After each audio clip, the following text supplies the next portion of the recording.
Hi guys, welcome back to my YouTube channel. My name is Rosie, this is my husband Jeremy. Hey. We are currently doing an 11-week yoga teacher training program, and every single week I'm kind of doing videos to update you guys so I can kind of document what we talk about, and also it's nice to kind of talk about it and reflect on it every single kind of day so that I can remember a little bit more what we talk about. So This is week 4. Week 4, yeah. So this morning, thanks. So this morning we started with a practice, right? For about an hour, and then we had a special guest teacher, Dianne Bondy, who is kind of globally recognized as a top yoga instructor, but what makes her different is that she's black and she's also in a bigger body, because obviously, well, basically she was there to talk to us about social justice and how yoga is very kind of postural yoga, basically, that's been around for about 100 or 150 years, is very white women who are slim and who kind of all fit the same look, I say, yeah.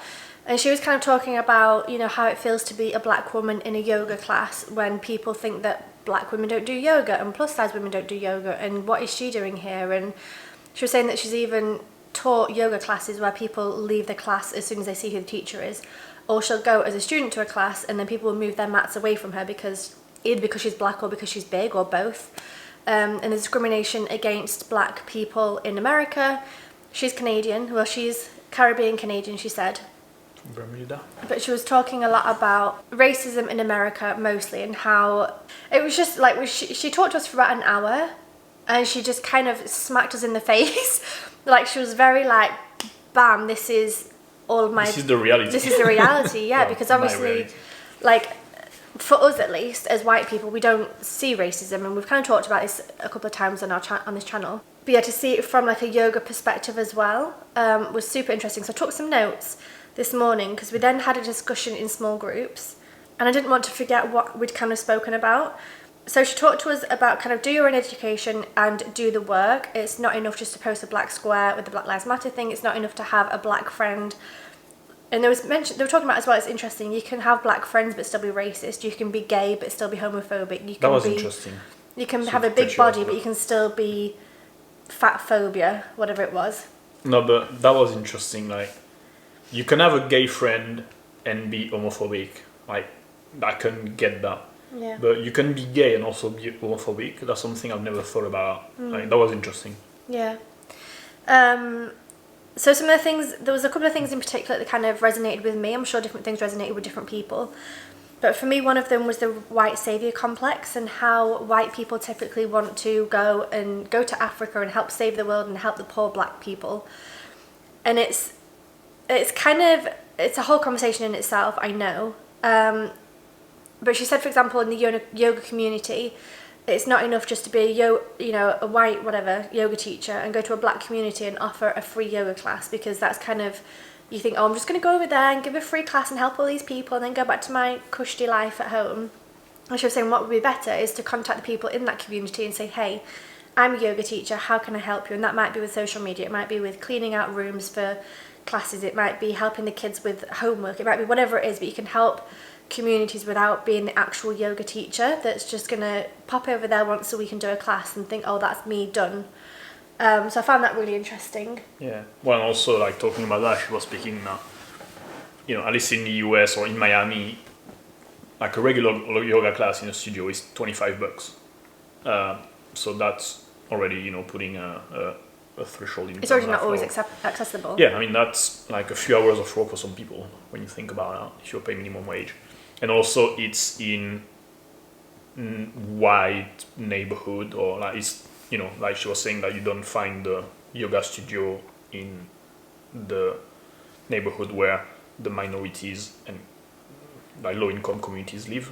So they have to travel or whatever. So even if you do a free class at your yoga studio in a nice area, people from other areas still have to maybe get 2 buses to be able to get there, and it's still not accessible. And she was saying it's on a Friday at 1 p.m. It's like, well, I'm working because I've got like 3 jobs, maybe, or I don't know. That was interesting on that. Like, yoga is very geared towards rich white people, basically, and not towards people who otherwise might need it more than privileged white people, basically. Yeah, I mean, it's not even about need, but it's not accessible to everyone. Yeah. Like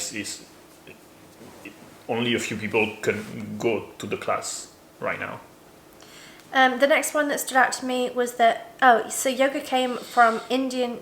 So I knew that yoga came from India, and I knew that English people had colonized India.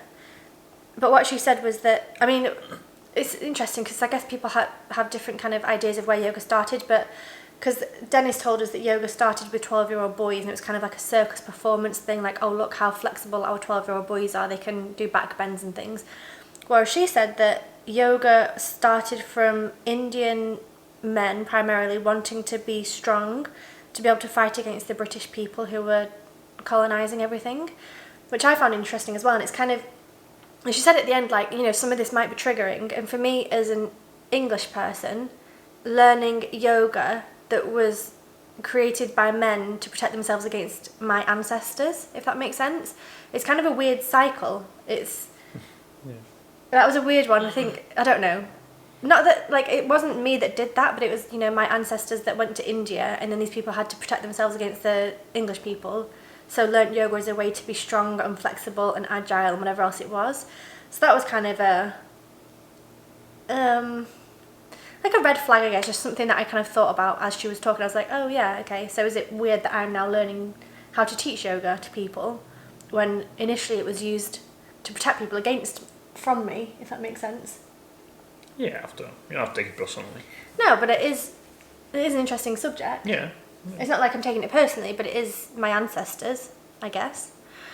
The next one is that, I mean, that kind of goes hand in hand. So when we went out into our breakout rooms afterwards and kind of discussed it with a couple of different people, I was saying that education is vital because in all aspects of life, whether it's, you know, racism or homophobia or fat phobia or whatever it is, education is crucial. Because I feel like when I was at school, we learnt about like kings and queens and the Romans and the Tudors and the like Vikings and whatever else, and we learnt that England took over a lot of the world, but it was very much like, look how strong and powerful we were, we colonised all these places, and wasn't it amazing?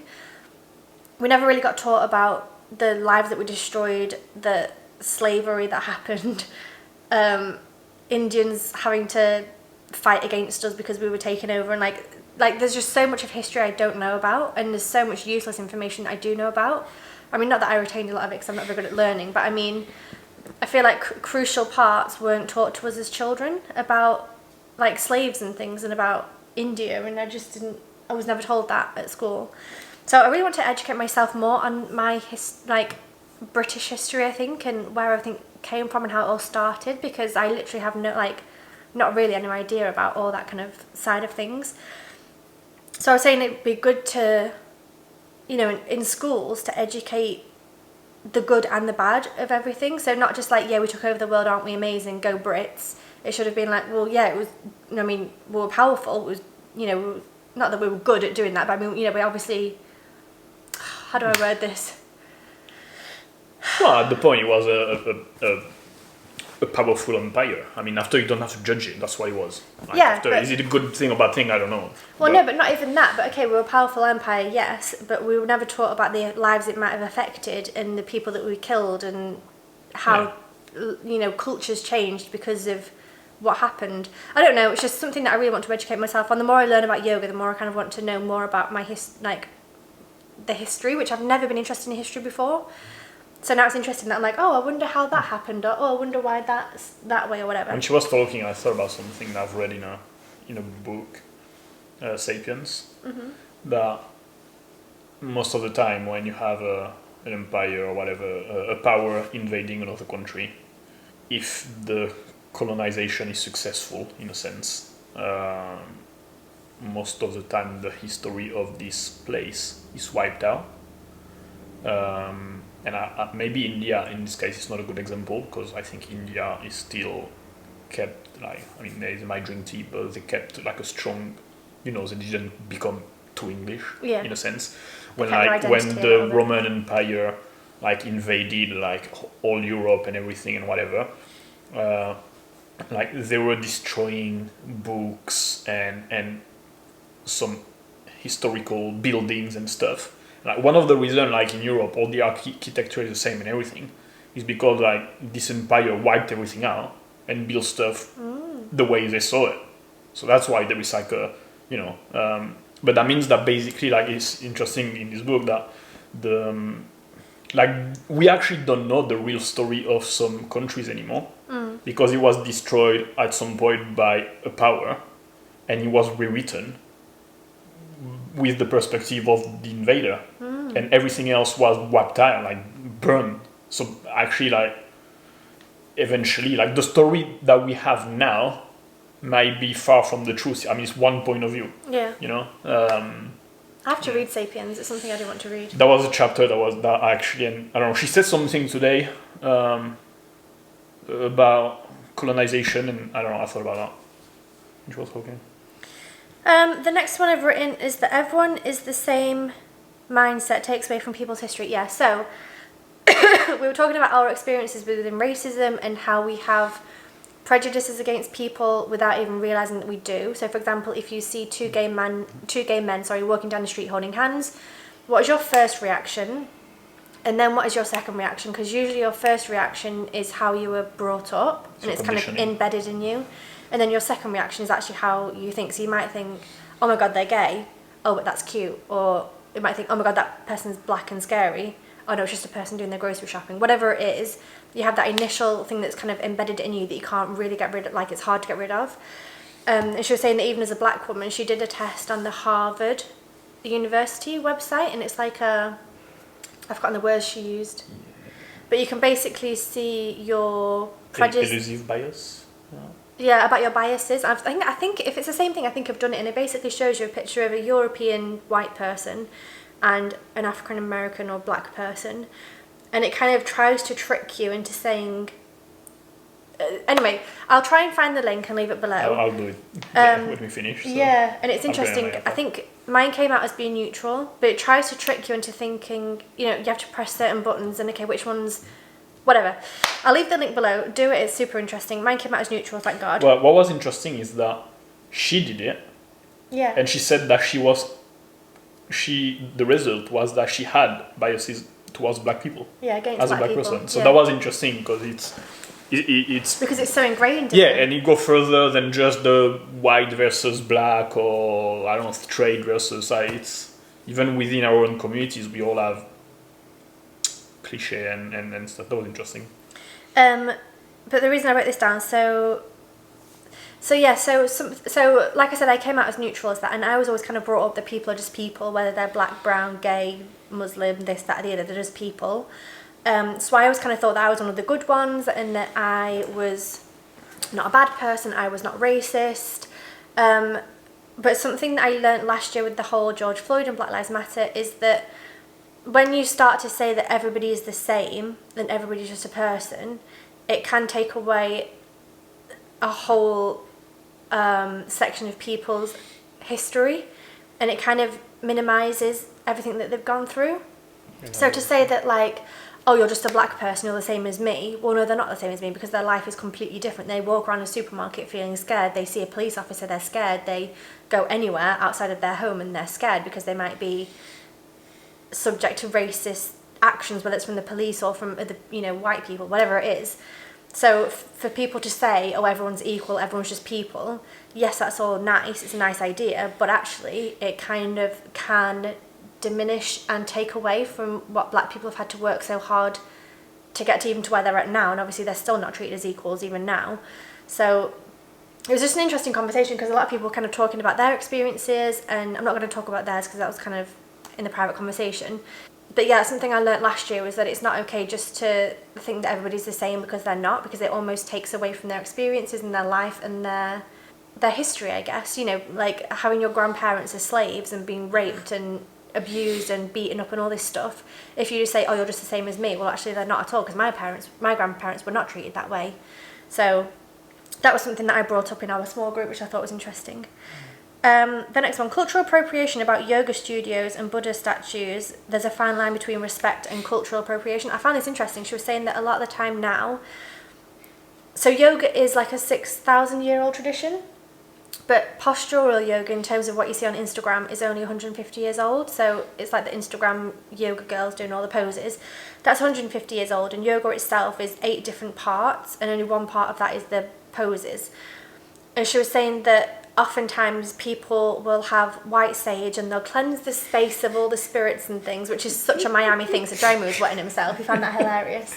Everyone fucking cleans the apartment. A lot of people here like cleanse the apartment with sage, and I've never known what that does or what the the reason behind it, so I've never done it myself. And it's interesting. I wonder if all the people that do that we know, if they actually know the reasons why they're doing it, or if it's just because it's a cool, fun thing to do at the moment, and it's kind of... Instagram. And post it on Instagram, we're like, I'm saging my... I don't know. But also she was saying about yoga studios often have kind of Sanskrit words on the wall, or they'll have a Buddha in the corner, or they'll have... certain statues and monuments and things to do with Buddhism and to do with where yoga came from, the traditions, without really knowing what it means.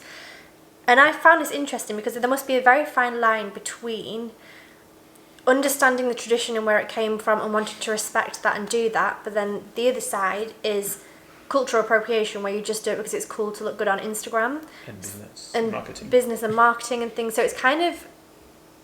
It's an interesting... There must be like an interesting nuance between it, kind of... Yeah, what do you think about that? Yeah, it's... Like, I think it's about... We were talking about that before, like the intention and the reason you're doing it. Like, if you're doing it just because at least, when you take picture of your class, you have whatever sign in the back and it looks good. But you actually have no fucking idea what it is, maybe. You have a sign, but you have no idea what it is or whatever.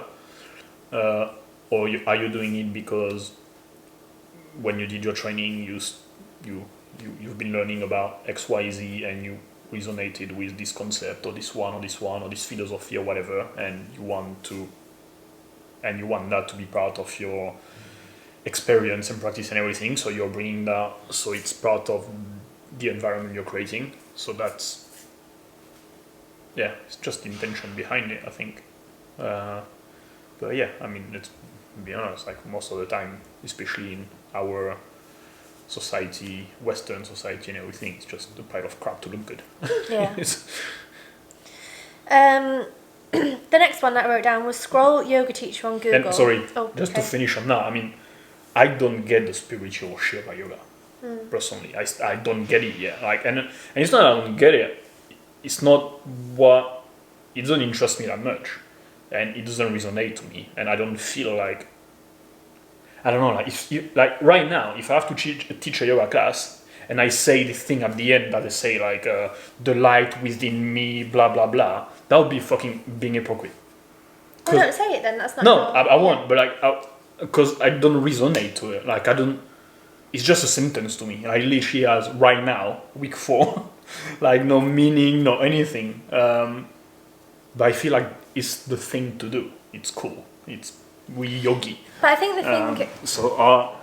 I wonder how many people actually like do it because, they've been told to, or because they actually believe it's helpful or whatever. It's interesting as well, like with yoga. So for me, I didn't realise yoga was not just the poses. I thought that was literally just what yoga was. So starting the yoga teacher training and learning that the poses is 1/8 of yoga, and a lot of it is about spirituality and the kind of yamas and niyamas and the breath work and everything else that we haven't really worked on just yet. Well, yeah, because yoga is the third limb out of 8, and actually yoga is just to put it in an easy way, is to get your body tired. So when you have yoga is meditation, like the real thing of yoga is meditation, but the posture are here to basically make you tired. So when you're gonna go into the meditation side of it, which is still like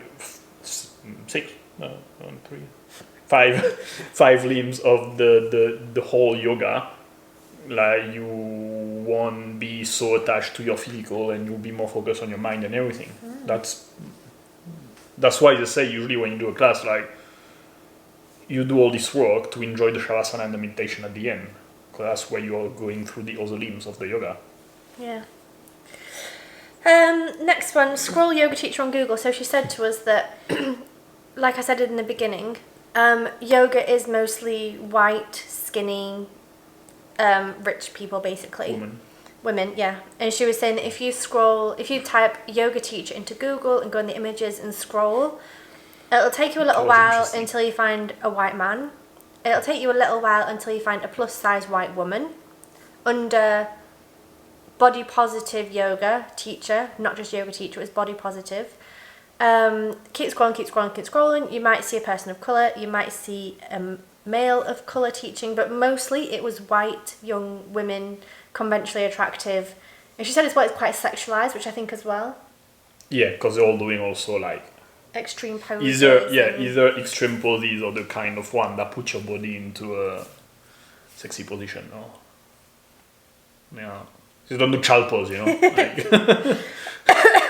So that was really interesting how she was saying it's just misrepresented, and even in terms of kind of, there are a couple of brands now. They mentioned Athletica or something, and also Girlfriend Collective is a yoga company, like clothing brand that I've seen, that have plus size women and black women and people of colour. On the homepage. On the homepage, yeah. And she said that Nike is actually doing quite well at the moment as well, but oftentimes it's skinny white girls again. And it's just, like, I'm not skinny, but I'm not fat. As a kind of skinny white girl. Skinny. Like, it doesn't shock me. But then as a plus size black woman, you obviously would see that there's nobody there representing you and what you look like. So that was interesting as well. Like, scrolling, yeah. Like, okay, there's one man, keep scrolling. And like, that was interesting also for me as well. Like, I understand why. Oh yeah. You know, why have I seen yoga as a girl stuff? Like, yeah. Well, that's conditioning, because yoga, again on Google, is a woman doing some stretches. Like, that's what you see on Instagram or whatever. So that's why I've never, before you dragged me into a class, I've never even wanted to try, because it's a woman-girl thing to do. So when we moved to Miami about 3 years ago, I was like, I'm going to do yoga in Miami.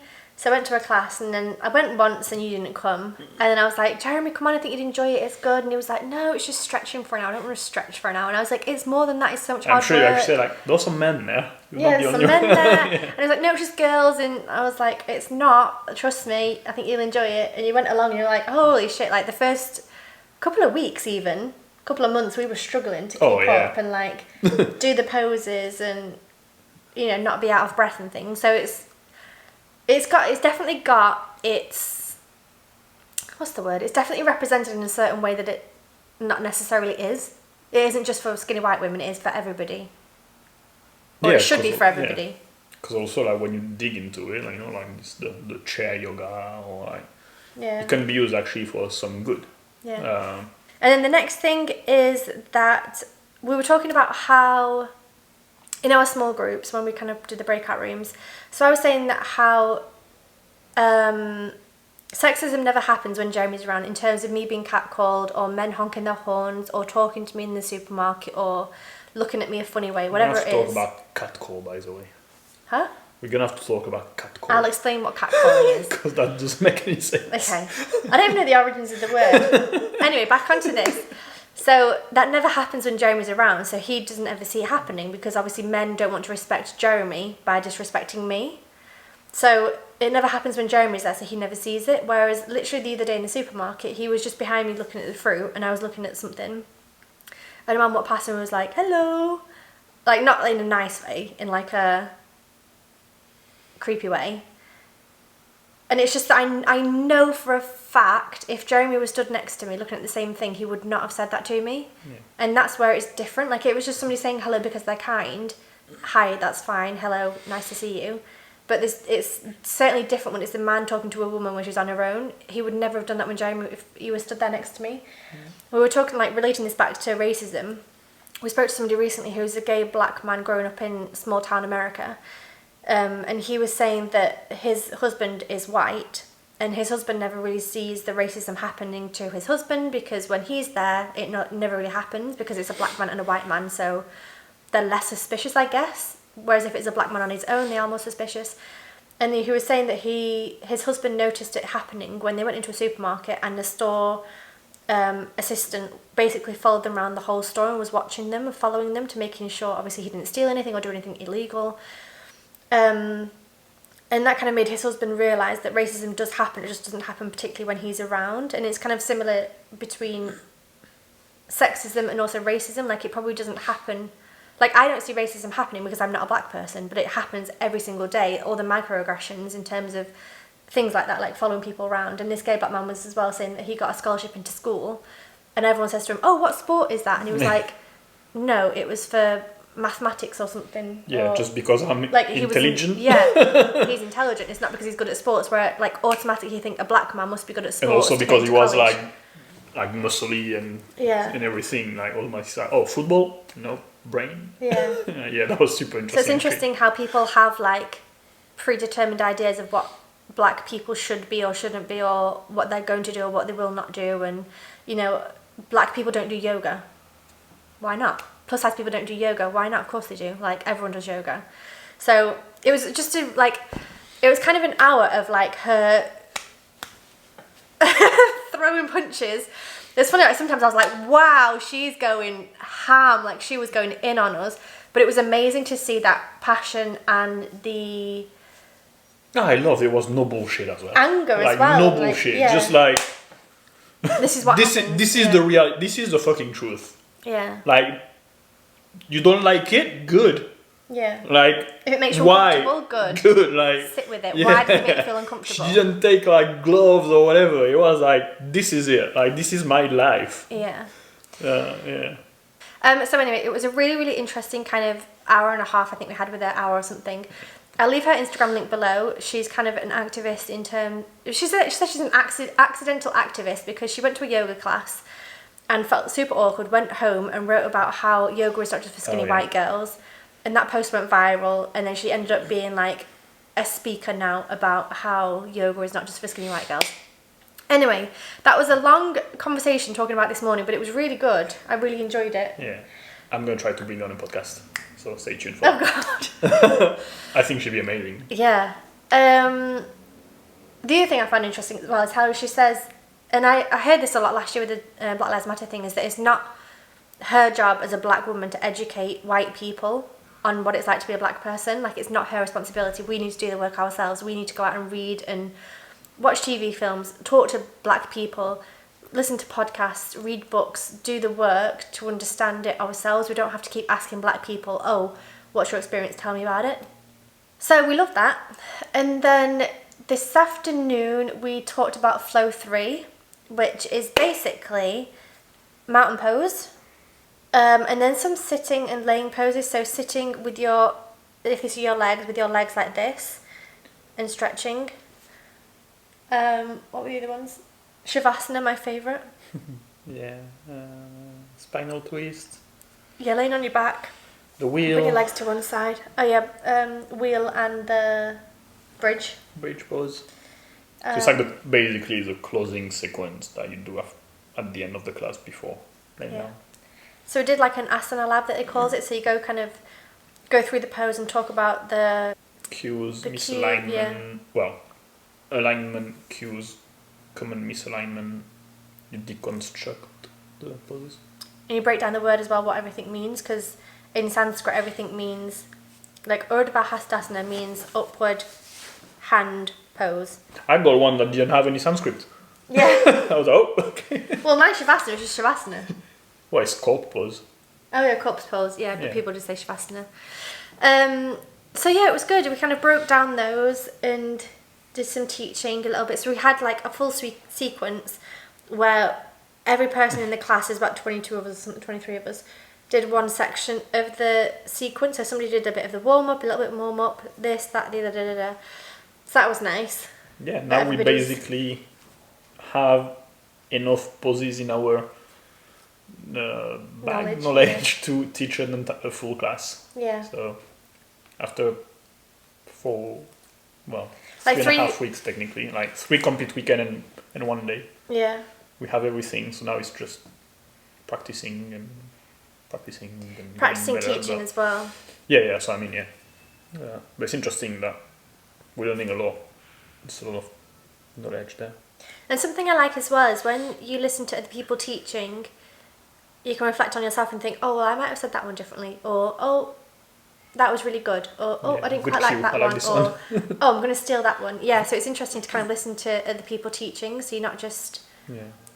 kind of listening to either Adrian or yourself. You get other people's perspectives in their kind of words. So yeah, it was good, wasn't it? We enjoyed it. Yeah, it was tiring today. Also. Jeremy volunteered to pose, to be the model, to do the poses. But I thought it was just gonna be for the floor 3, which was just sitting poses, and been there for Made him do everything. about an hour and a half. Yeah. That'll serve you. It's fine. But yeah, That'll teach you for Okay. volunteering me last weekend or the I weekend didn't before. volunteer you. I wanted to volunteer, and Adrian picked you. Okay, I need to tell him that because Yeah.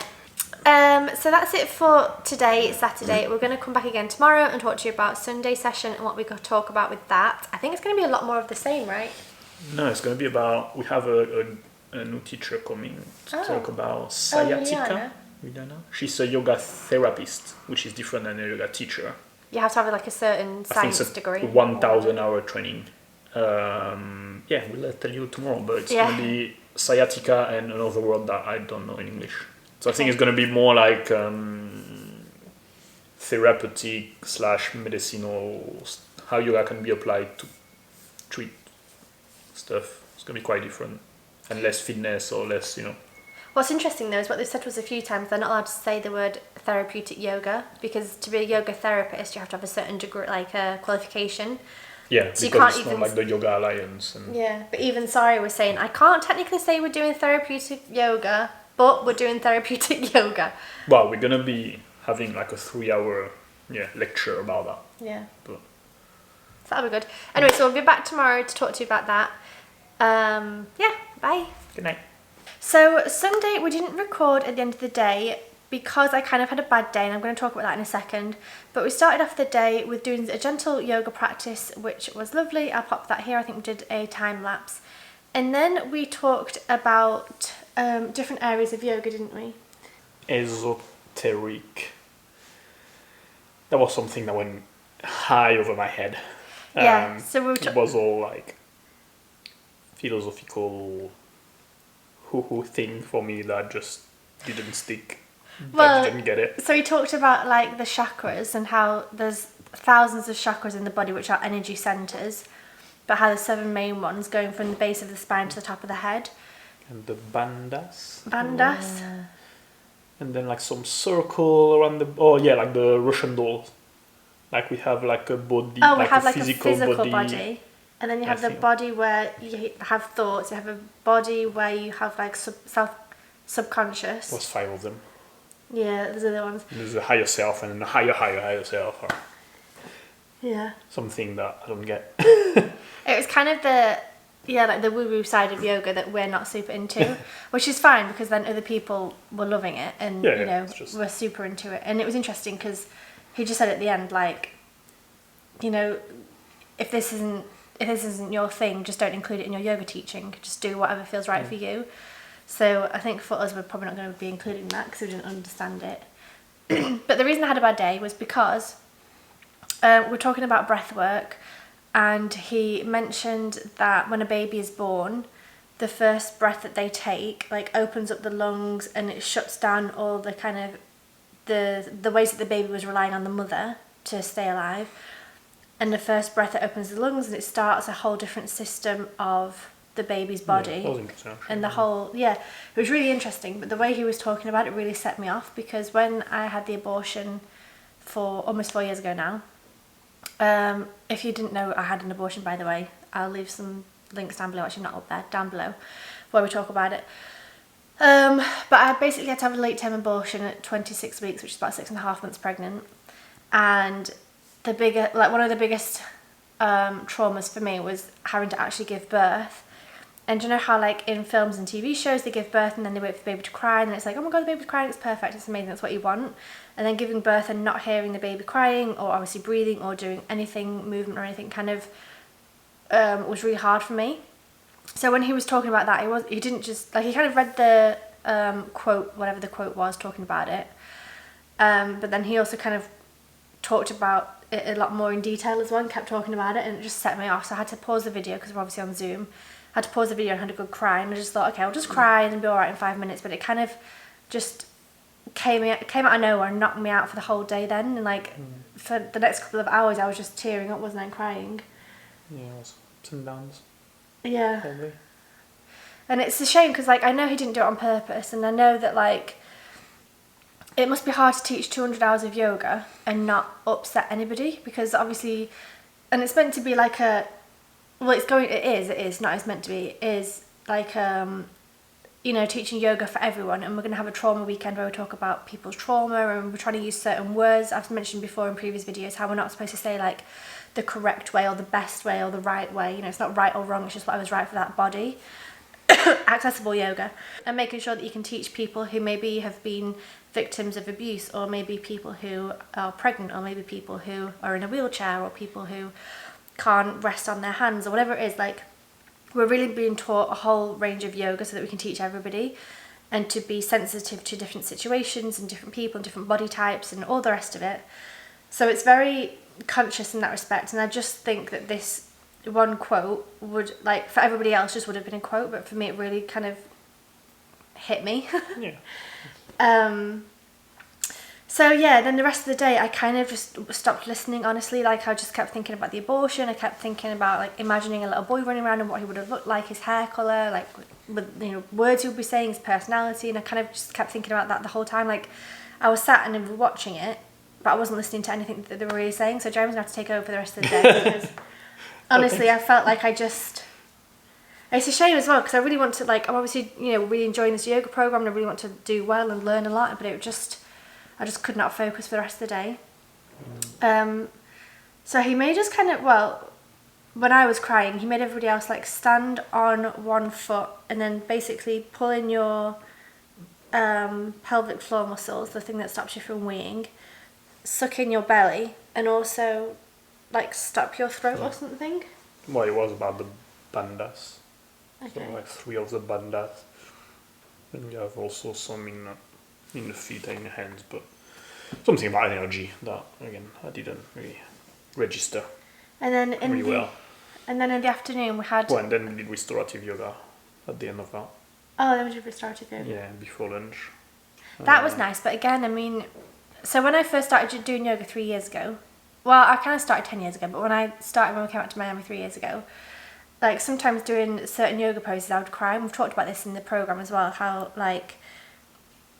Silence is uncomfortable for some people. It's hard, and also just like doing something for yourself for an hour, like, okay, I'm going to do yoga for myself and sit and do, you know, a lot of people don't do that because the silence can be quite hard. So then doing the restorative yoga, I found that like I enjoyed it, but I also found myself crying again because I was just thinking about whatever I was thinking about. Yeah. And then then we had lunch, and then we did some movement for about an hour with each other. What did we do? I don't remember. Well, we went through some flows and some poses. We had to move, but it was gentle because it was just after lunch and we were full. No, but we practiced teaching. We went in like groups of 7 or 8 people. Oh, yeah. And we, for like 45 minutes, and we were all teaching each other for like a few minutes. So we just went through a sequence and broke it down into like multiple bits so everyone could just teach. So it's just practicing teaching, just to get used to speak to people and cue and stuff like that. So yeah, we did that for 45-ish minutes. And then we had a guest coming, Yuliana,